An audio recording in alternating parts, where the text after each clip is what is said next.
Now, when we're looking at these, at this transcript that we have, it's sort of an early transcript. There's going to be more that comes out. Obviously, I assess you a little bit more than us on it.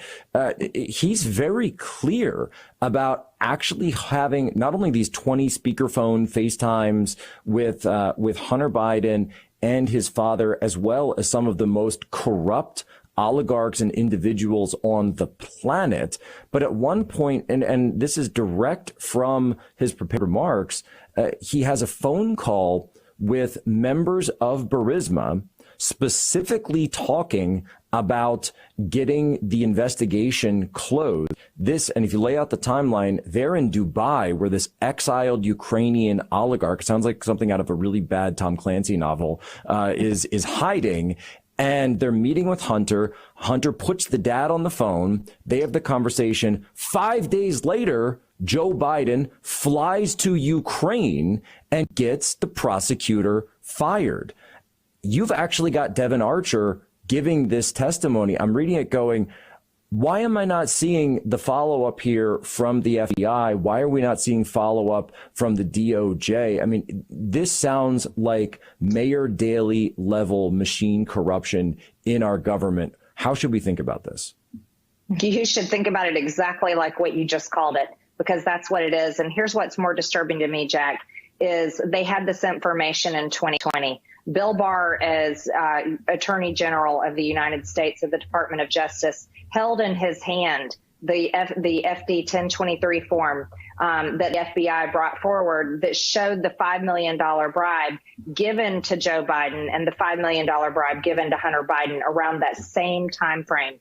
And of course, Devon Archer told the truth when he was talking about Hunter getting his father on the phone and how they would call. What did he say? He said they would call into D.C. Calling into D.C. meant calling in to Joe Biden, because Joe Biden was the brand that Hunter and Devon Archer were selling to their corrupt business partners with Burisma in Ukraine. And of course, Joe Biden delivered, because he was the product. He was the service they were selling, and he was making money on it as well. Remember, he received a $5 million bribe from the oligarch that owned Burisma in order to get Viktor Shokin, the Ukrainian prosecutor, fired. And just as you stated, 5 days after that meeting, Joe Biden himself as vice president went to Ukraine and threatened that he would not hand over the $1 billion in U.S. aid unless Viktor Shokin was fired. He waited about 6 hours, and he admitted this himself on video. And sure enough, he said, son of a bitch, he was fired. That's what Joe Biden admitted himself on video. This is a business model that was so easy to sell. Hunter and Devon simply had to put Joe Biden on the telephone, do a little chit chat with the business deals. They knew right away who they were talking to, the vice president of the United States. And then Hunter Biden would make it clear that they would deliver and help their business partners in whatever they were trying to accomplish. And that came at a price, and it was millions and millions of dollars. And that's how the Biden family got rich, because let's be real, Jack.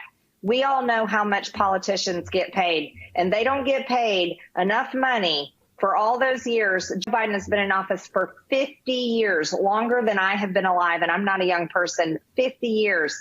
And look at how much wealth they have.